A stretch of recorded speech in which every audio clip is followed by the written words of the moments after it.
Now we are going to go into our actual first formal programming presentation for you. And it's all about understanding the economic factors before us and how to adapt your business so that it's important for you as a small business owner to know how to be nimble in your business.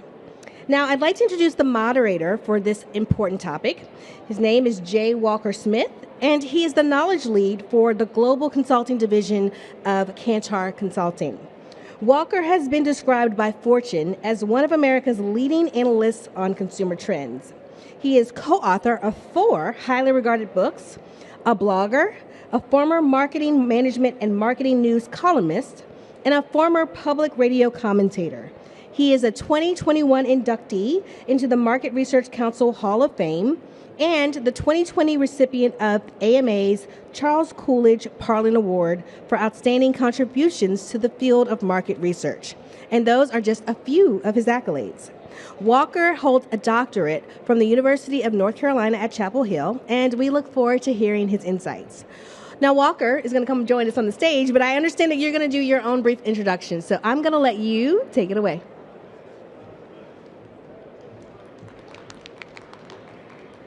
No, your mic's not on yet. Try again. Let's try one more time. Can we get Walker's mic on? You hear? No, nope. Can y'all hear him? Nope. You can stand here until your mic comes on. I'll leave the floor to you. Okay. Thank you very much. Okay, that works. Good. So now I need a third hand, but I'll be okay. How's everybody? It's kind of loud in here, don't you think? So I'm going to talk really loud. And I want to talk about where the consumer is in the marketplace today. So we know that we have been through some fairly tumultuous years over the past 3 or 4 years. It's kind of left everybody reeling, and it has forced consumers in the marketplace to reconsider where they are and what they want out of their lifestyles. And we've observed this shift in how consumers are thinking about their position in the marketplace over the last few years. And in fact, you can see it right here.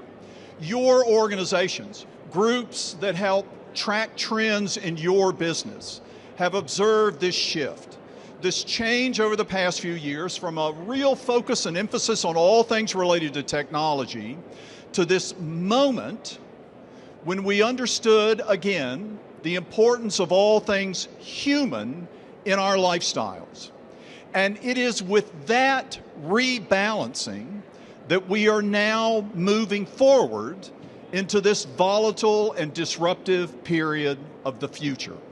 So that's the one word that I want you to take away here today. And that is this idea of the human element as a balance in people's lifestyles. Because that's what has been re-energized by all the tumult of the past 2 or 3 years. And we see this as something that we refer to at Kantar as a fusion of being and buying, which is to say it's no longer enough to engage people in the marketplace simply from a customer-centric point of view. That's important, hasn't gone away, but consumers are saying to us these days that they want the human element layered in along with the consumer journey. It is this fusion of being and buying. And you see this illustrated here behind me. So this little red circle in the middle is kind of the historical focus. Am I okay with the lav? The historical focus. I'm not going to try and turn this off. On the consumer experience. And it's a 3-legged stool of data or digital, the metric of customer satisfaction as our standard of success, and a real emphasis on commercial values or transactional relationships with people in the marketplace. That's customer centricity. That's the classic definition of being customer focused. All about data and metrics and an emphasis in our focus on this customer journey. The past 3 or so years has changed what people are looking for. They don't want any less of that because they still want a great product at a great price that's delivered in a personalized way. But they now want a return of this human element to the way in which we engage people in the marketplace. This human experience that you see layered in on top of the customer journey. It's not just digital or data, it's digital plus analog. It's not just customer satisfaction, it's that plus wellness or well-being or emotional well-being or a sense of contentment. And not just commercial values, but societal values as well. So just to quickly hit the highlights on each of these. Human scale is this combination of digital and analog. And this move past mere personalization from data and digital to this element of the human that involves much more of a sense of intimacy and physicality in the ways in which we engage with people and deliver products and services to them in the marketplace. Human texture, human speed, human touch, balance, care, community, especially related to all things home. And we'll hear more about that from our panelists here momentarily. Human scale, along with an emphasis on the human psyche. Now, this is kind of the one depressing statistic I'm going to throw up here today. The Pew organization just released a survey in which they looked across all of the tracking that they've done over the past 3 years, and they calculate that 41% of all Americans have at some point over the past few years, since March of 2020, suffered from anxiety and depression. We're in the midst of a mental health crisis. Mental health is in the headlines. Emotional well-being is the emphasis of every category these days. And a connection with that as a metric of satisfaction, not just our traditional kinds of metrics, is what consumers are asking for. Make me feel better. Ally your brand with a sense of positivity. Offer me something that connects with my desire just to feel a sense of uplift and well-being in my lifestyle. Consumers want more emphasis on this, not just our digital connection with them in the marketplace. And finally, of course, people expect us to affirm the values that are important to them and their expectations about brands. We've moved through the era of the product, first half of the 20th century, the era of the person culminating in personalization, the second half of the 20th century. As we've turned the corner on the new millennium, consumers have been very clear. They've taken a great product personalized for them for granted, and they now want us to contribute something to a better society. They want brands to start thinking about the public domain. Now, that may feel a little uncomfortable to us, but that's the expectation that people are bringing to the marketplace. And that's about the human society. It is all about bringing the human element as part of the ways in which we engage people on their customer journey, layering in the human experience on top of the consumer experience to create what people want, which is this fusion of being and buying, or this emphasis on all things human. Now, having said all of that, the operative question here this afternoon is, what does that mean for us in our businesses and what we're trying to deliver to customers? And for that, we want to hear from our panelists today to get a sense of what they've been doing and the kinds of value that they've been delivering with their businesses and their customers, and perhaps to offer you some ideas and suggestions about things that you can do in your businesses to try and connect with this new consumer in this new marketplace. So if we could bring our panelists up, I think we can begin to have a little bit of this conversation. Where are the panelists? Leanne. Here we go. John McLean, CEO and Creative Director of John McLean Design. Rosita Arditi, Founder and Principal Designer at Arditi Design. And Sarah Malik Barney, founder and principal designer at Band Design. A round of applause again for our panelists here today. Thank you. So thanks again, everybody, for spending a little time here today. We want to have a conversation, and if we have some time at the end, we'll be taking some questions from the audience. So if you've got some thoughts as we go along, please make a note, and we'll try to field your question a little bit later. But first, let's just start with some basics and get to know our panelists a little bit. And maybe we could just go around the horn here and in a couple of sentences, real briefly, just describe your business, what you do, and what you're focused on in the marketplace today. And John, maybe we'll just start with you. Ladies first. Okay, perfect. Hi, I'm John McLean. I am CEO and creative director of my firm, humbly called John McLean Design, and I have offices in Orlando, Florida, and Los Angeles. I am also a business coach for interior designers, and I had my first book come out last fall called The Designer Within, available everywhere books are sold, and so lots of good stuff happening right now. And to give you a perspective, we tend to go, our projects tend to range from mid to high end, so as we have our conversations today, that'll kind of help you understand the perspective that I'm coming from. Great. Thanks, John. That was pretty brief, right? Yeah, that was brief enough. Rosette, how are you? Good. Hi.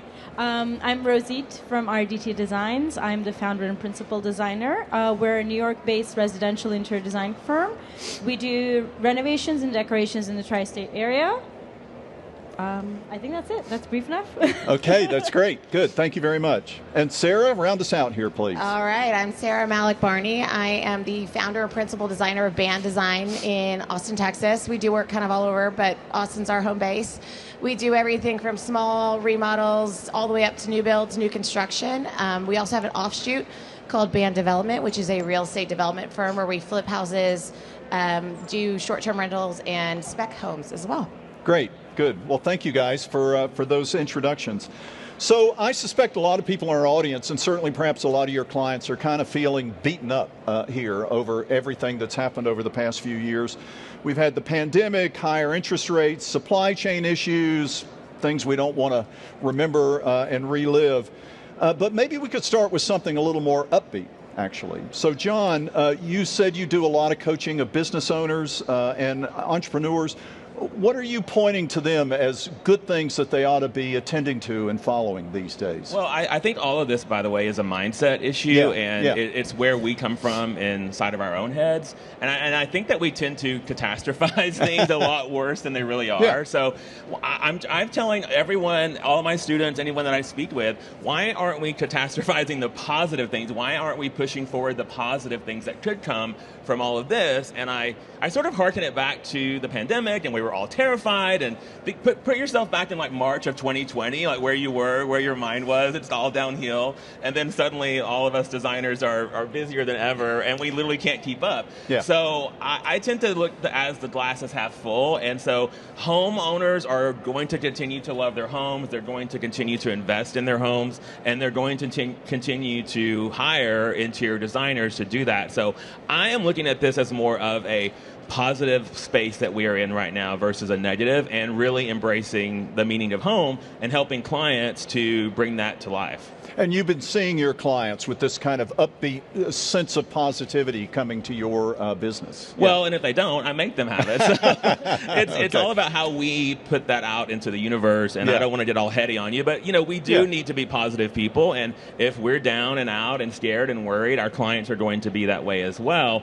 But I do think the importance of home is not going away, and the value of home is going to be something that is going to be in clients' minds for a long, long time. Yeah.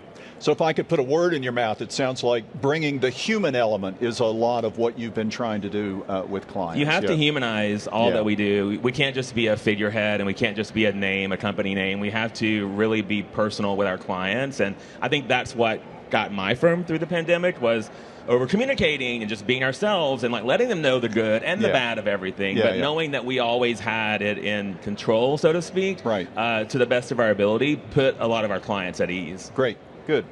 Rosette, you've got a background in furniture design, I guess, and you also said in one of our conversations ahead of time that you did some fine-tuning of your business during the pandemic. Could you talk a little bit about some of the positive things that you were focused on as you were doing these kinds of things?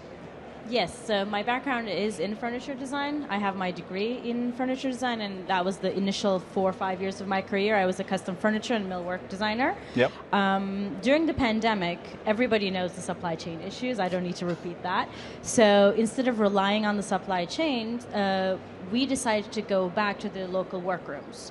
So in the last, I would say 2 to 3 years, all my projects have either custom furniture, custom kitchen cabinetry, custom vanities, custom sofas. We've been utilizing my skills and also our local workrooms and giving them more opportunities. So sometimes retailers have sofas that are 32 weeks out, so might as well go to a local workroom and get it in 12 weeks. So it's a win-win for everyone. Yeah, that's great. So you were trying to help your clients overcome a lot of these issues by focusing them on alternatives that I guess you wouldn't call them workarounds, but they were ways in which they could still get what they were looking for, notwithstanding all of these other concerns out there. I definitely wouldn't say it's a workaround. It's actually a better outcome because you get a custom piece. Right. It's custom tailored to your space and to your needs. Yeah. And to piggyback on what John said, you have to go to a project or to your clients with a positive outlook.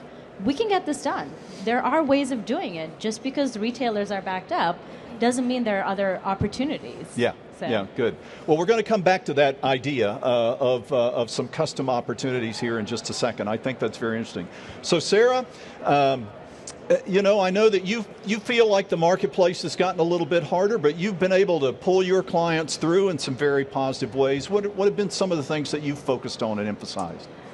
You know, the design process, especially from a residential standpoint as a whole, is very emotional. Yeah. And what I constantly reminding myself of and my team of is this is not about us. It is about them. It is about their space. If they call us and yell at us, they had a bad day, and it really has nothing to do with us. Yeah. So it's always sort of going back to that recentering of, okay, they are investing a lot of time and money with us, and they're trusting us with a lot, and their most valuable asset. So I don't take that lightly. That is a very important thing to me. So it's really kind of going back and just staying as positive as possible, but also reminding myself that this is so much bigger than what we're doing, and it actually has probably nothing to do with us at the end of the day if they're upset. So I just take it all with a grain of salt and have a thick skin because of it. So talk about that a little bit on a day-to-day basis when you're working with clients through a project. What are some of the things that you have brought to the table here over the past couple of years to help your clients move through this with everything that's going on in their lives? Yeah, so my original background is actually in communication, and I have a degree in it. And so for me, I'm a total communication nerd. It's the only reason we have any problems in the world at all is lack of or poor communication. So I hammer it home constantly.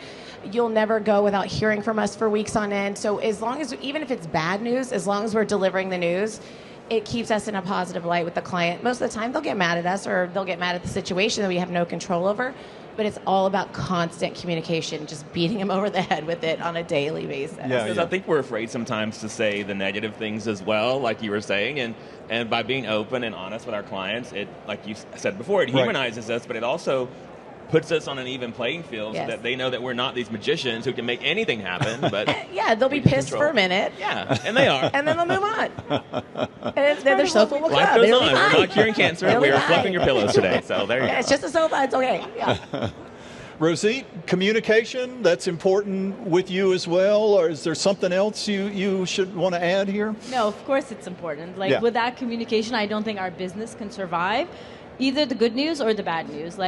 What we do usually, if there's bad news, if something is delayed, if something is broken, or something major happened, the trade is not showing up, we try to get back to the client with the issue, but we also try to provide them with solutions. Like I said, there are always options, there's always solutions. So here's the situation, this is what we recommend doing, this is the other alternative, what do you prefer? It's usually at the end their decision. So yeah.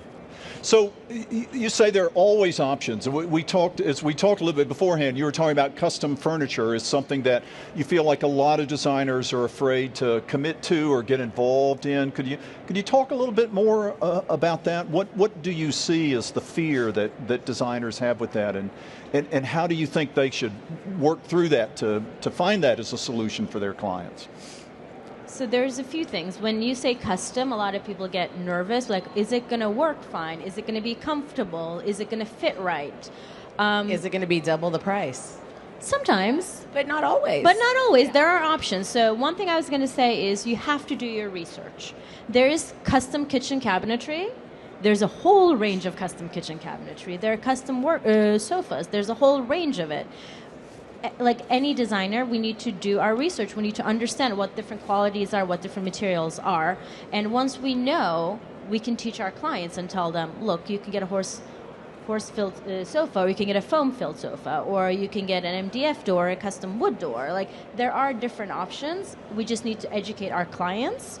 I don't think the process is as scary. It's a little bit more detail-oriented, but just because my background's in furniture design, I went to school for it, I'm not saying it's easy. It definitely is a lot to learn, but it's also a very beneficial area because once you build relationships with workrooms and cabinetry shops, there's a lot of margins for design businesses too. So we can't not talk about that. That's absolutely the biggest piece of it for me. And I know sometimes it can be overwhelming, but the margin, you can't beat it with custom over. Exactly, the quality. The quality. But I think a lot of people are used to just kind of plug and play, where we just go to the website, we order it, and then it's done. But what I did, we do a lot of custom pieces too. What I did was sort of streamline my custom pieces. So instead of saying, let's go to this store and choose these sofas, I had sofas in my collection for my clients to choose from that were custom sofas that we were in control of a bit more, and that we knew the lead time was better, the quality was better. But I'm like, here, you have these 5 sofas, which ones do you like? And I knew they were all from my custom workroom that we were using. So it kind of made it easier for my team and easier for clients as well. So I'm sorry, go ahead. No, I was just going to say, I will say at the peak of like the COVID craziness, when we were all like wild and we couldn't keep up with all the clients, it was a little bit of that. It's like, whatever, can I push the button and order it? I don't have time to fill out a custom order. It's just we got to get it out the door. Yeah. Totally. Great. One benefit I want to add about custom furniture is if it's in a local workroom, we usually do muslin tests. Like when the piece is upholstered in muslin, clients can actually go and try it. You cannot go test a sofa that's going to come from a retailer. Like you can at least try and see it. If it's too firm, if it's too soft, if it's too hard for you, that way you actually get to see it and have a say during production, and you can optimize it. Yeah, interesting. You coach a lot of entrepreneurs and design professionals. So how do you coach them through this? I mean, Sarah and Rosita are very comfortable with this. You're comfortable with this. Is that the average designer, or what do you need to do to move people down this path? I mean, I'm huge on processes and systems and forms and all the things. So for me, I coach people to say, you can do this if you follow the steps to do it. So everything that we do, so if you all sat down and documented all that you did as designers and creatives throughout the day, you would be mind blown, right? Because we do so much. And if you write all those steps down, then you can see exactly what you do. So I kind of laid my company out, and I teach my students as well to teach your company as a franchise. So if you were to have someone who were to pick up this form and had no idea about how to design a custom chair or sofa or whatever, could they do it? Could they follow that process that you wrote down on those steps? And that is how you get around the fear, and that's how you sort of streamline making those custom pieces so much easier. So it is business itself is about processes and getting the systems in order, and I just kind of hammer that home with all of the people that I coach and my digital courses online as well. Yeah. Processes, Rosita? Go ahead.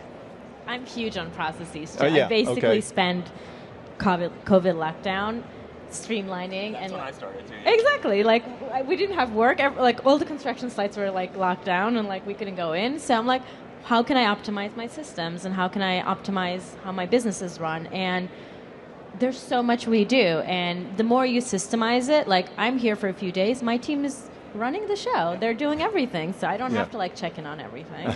So I say spend the time, especially we're talking about the future. If this is a downtime for your business, that actually is the ideal time to spend time on your business, to optimize your systems, look through what you have, and then come back on the other end of it with a much stronger system to run it. But important to remember is if you are a solopreneur or if you have a team like we do, it doesn't matter. You have to still have those systems in place, because if you're just a one-person show, you're going to even appreciate those systems even more than if you were just running around willy-nilly like bumper cars, bumping into everybody throughout the day. So you'll appreciate them.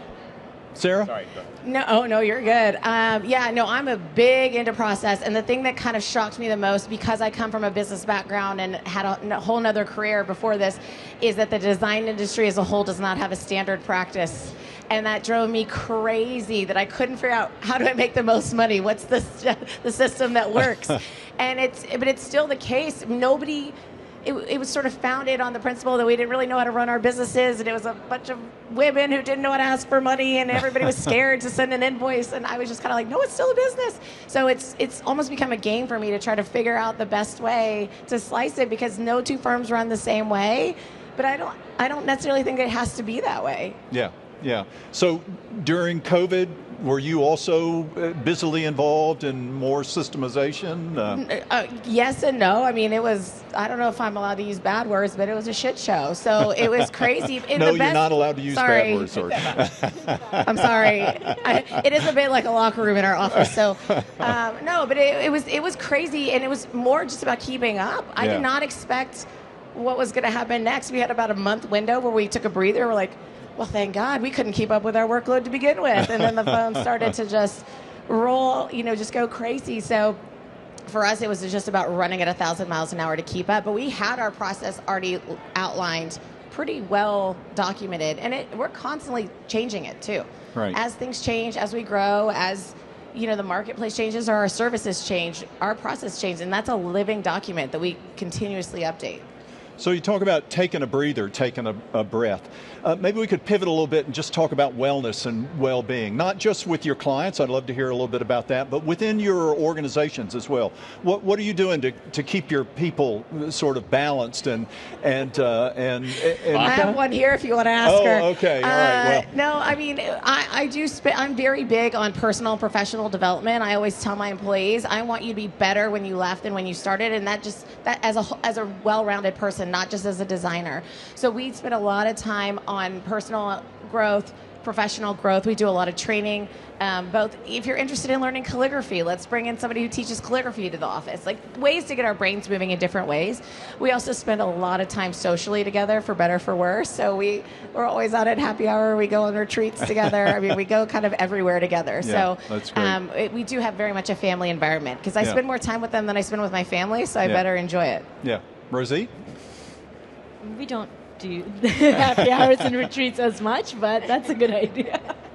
I think I value a lot of family time and personal time, and everybody is in different phases in their life in my company. So everybody has at least 1 to 2 days of work from home and flexible. And depending on the workload, they may come in, they may not come in. And we have certain meetings everybody needs to attend, but then they adjust their hours if there's other things that come up, which I found over the last year is a huge impact on everyone's performance and everyone's happiness too.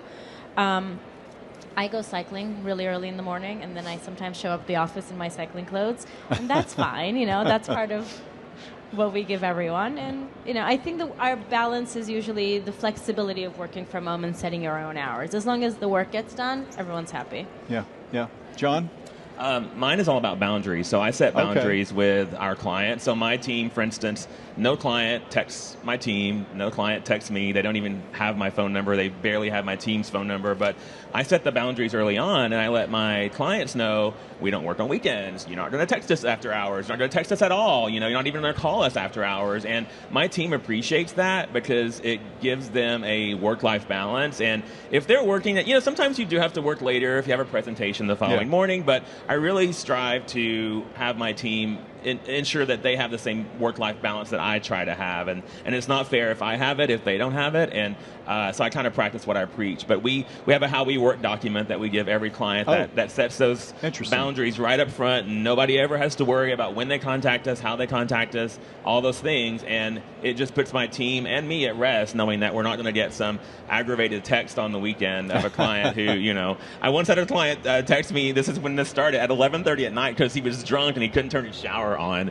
So that was the point where I was like, okay, let's regroup this whole texting situation. That's good. That's good. I do the exact same thing. Nobody has my cell phone number. They are not, and I tell my team, that's your call. If you want to be bothered by them, you can give them your number. They are not getting mine. And I tell clients there's no such thing as a design emergency. Nope. Yeah, there's no Talibar emergencies. That's what I say. There's no Talibar emergencies. That's good. Okay, so that's our well-being and the well-being of your teams. What about your clients? Are they coming to you saying, I need a space that feels better, that I can use for my own mental well-being? What are you doing in terms of design to meet your clients' needs for this kind of well-being? Let's just go down the row again here. Sarah, start us off. I will say in the last 2 years, we've probably designed more meditation spaces than we've ever done before. Yeah. And that was truthfully not something that was a regular request, and now it is. I need a spot for a meditation garden, and they're very into their home offices now, obviously, because they're going to spend a lot of time there. What's my Zoom backdrop going to be? Like, that's the most important question. What's the Zoom backdrop? So there is a lot more care put into the spaces they spend a lot of time in, more so than there was before. Yeah. Rosie? I agree with what Sarah said, but also I stand by in saying when somebody hires us or when somebody hires a designer, they're already asking for their homes to be a more mindful, wellness, cared for space. So what we do is we give them a more balanced, grounded home. Like we or any designer ends up giving a client a home that they didn't even think they would have. Like even just by curating the space, like the placement of the furniture or the textures we layer or the colors, and like we already come to the game with all these information that we have. And I don't think clients always need to ask us, I need a more zen space. We're already giving you a more zen space, be it with like the materials, the lighting, and like the whole thought process behind it. Yeah. Good.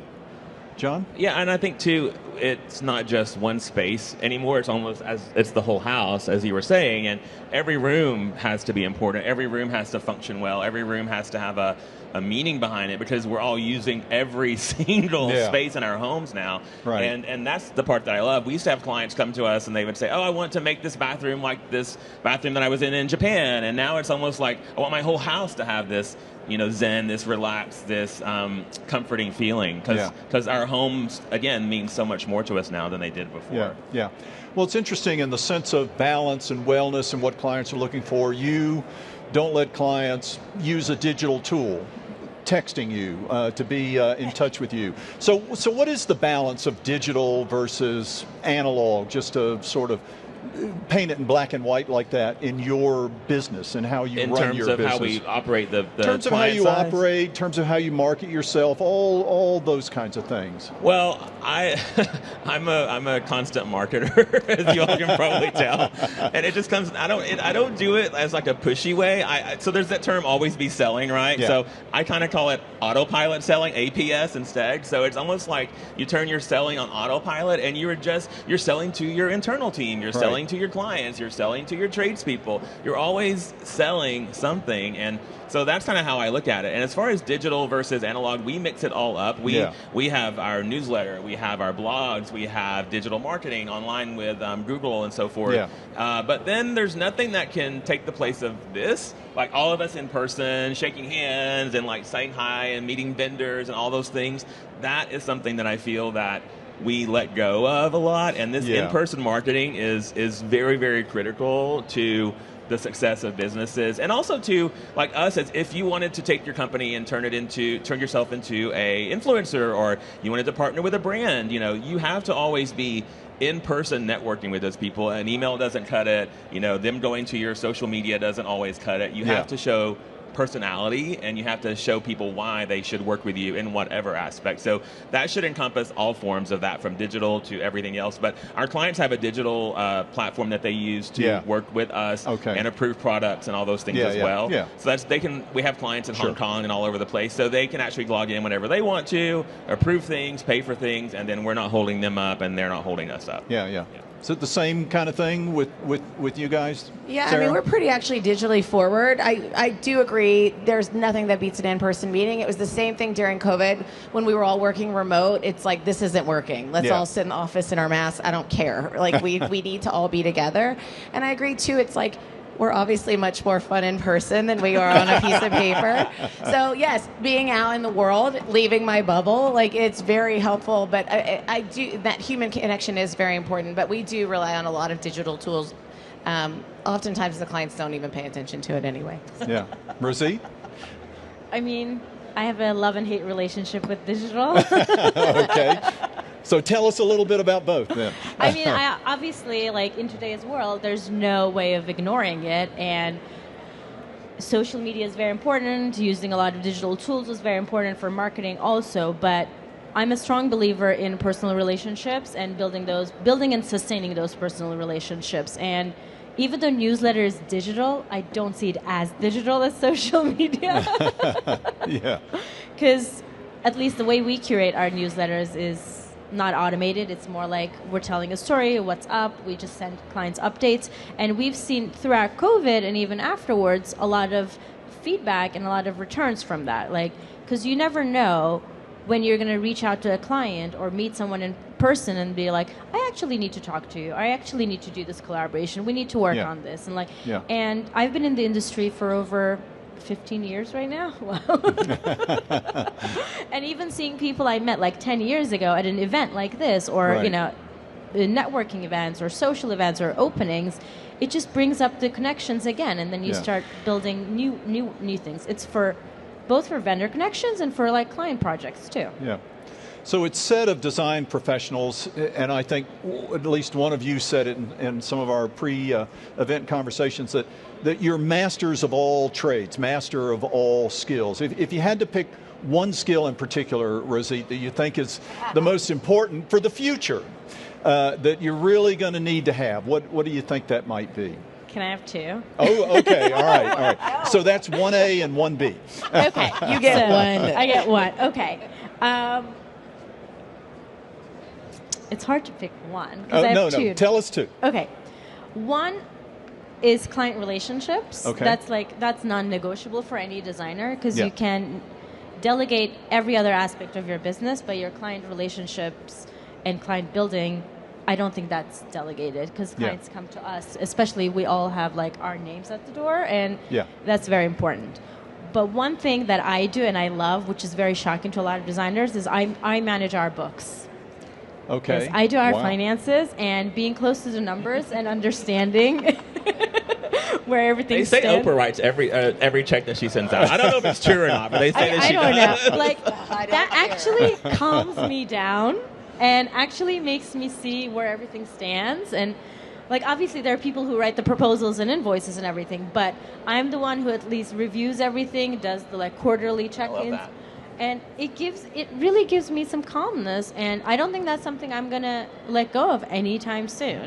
Yeah. And I know it's very surprising to a lot of designers, but you don't have to be the main person who does your books, but everybody has to have a very good understanding of their finances. Right. We're all running a business. Right. At That's the end of the day. Yeah, I love that. Sarah, what do you think? Skill for the future? Psychiatrist. Psychiatrist.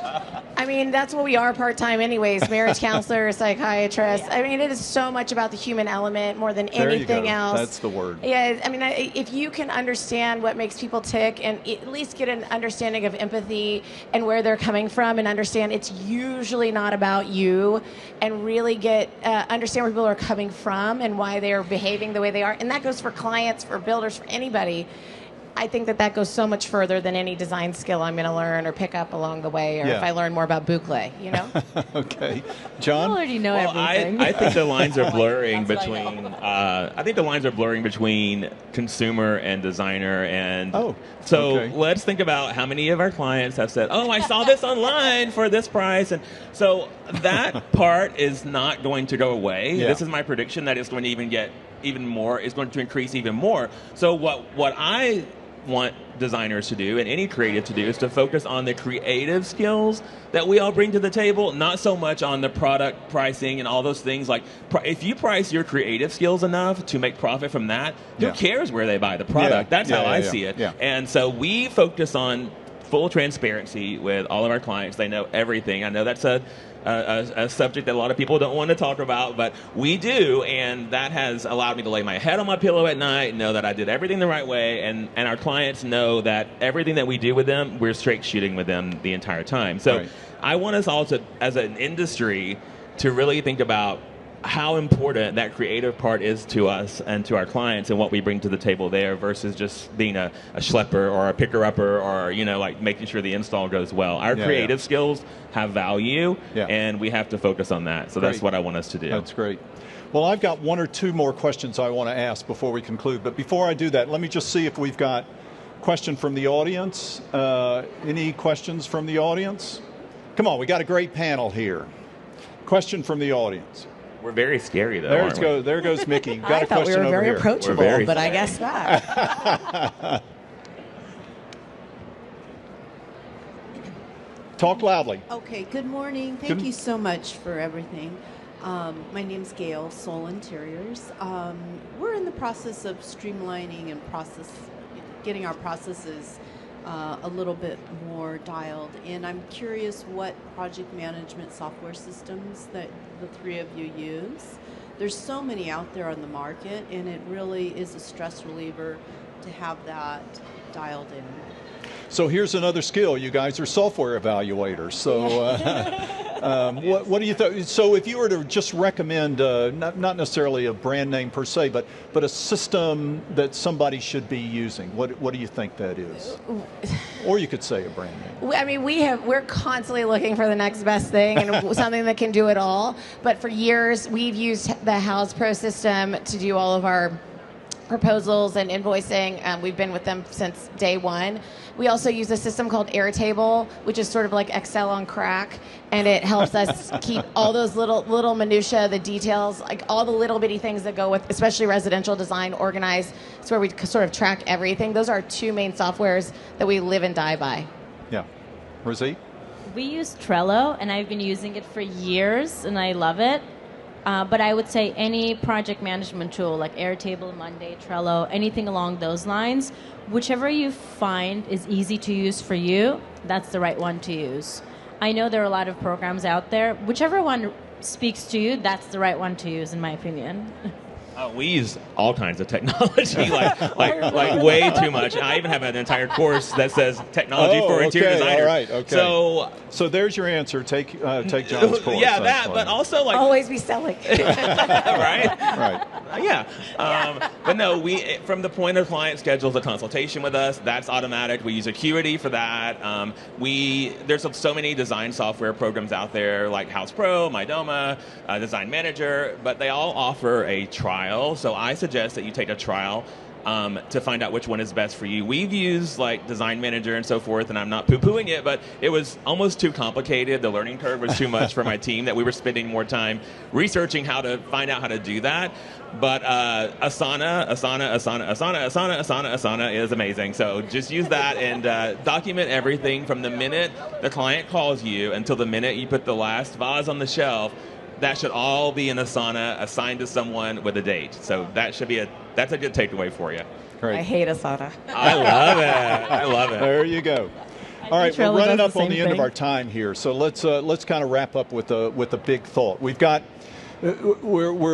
looking ahead with a lot of anticipation and positivity. The IMF came out yesterday and said the global economy looks like it's going to kind of skate by any sort of serious downturn. Fingers crossed. So as we head into this more upbeat and positive-looking future, what's your one big thought to leave our audience with here today about the design world? Start with me? I'm going to start with you. I want us to get comfortable being uncomfortable, okay? So get comfortable knowing that things are going to change. Get comfortable knowing that our industry is going to change. Get comfortable knowing that clients' perspectives are going to change, and embrace it. And it's all about what we do with that uncomfortableness and how we pivot that into something positive. So just know that change is inevitable. It's going to happen. It's all about how we take that and spin it into something. Maybe it turns into a new line for your business that you want to do a new, maybe you want to focus on kitchens and baths. Maybe you want to focus on decorating only, whatever. But there's always some sort of outcome from an uncomfortable situation. And if we just go in there again with that glass half full kind of situation, then we'll be fine. Great. Rosie? I agree with everything you said. But? There's no but. And everyone's always going to need a home. Yeah. Like, this might be might be hard times for some people, but everyone's always going to need a home. They're always going to need to renovate. So the work is always out there. So we need to be positive and keep thinking forward, and the work is going to come. If in the meantime you need to take a smaller project, do that. Or if you need to do something else and develop a product line in the meantime, do that. But don't lose focus, because our industry, we're always helping people, and everyone's always going to have a home. That's never going to change. That's great. Good. Sarah, wrap us up. Please value your time.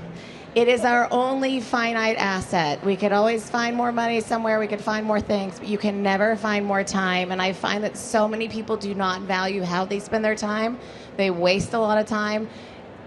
Really, that should be top of mind for anything that you do. Is this worth my time in money, in quality of life? Really, think about how you spend your time, because it's all you got. Great.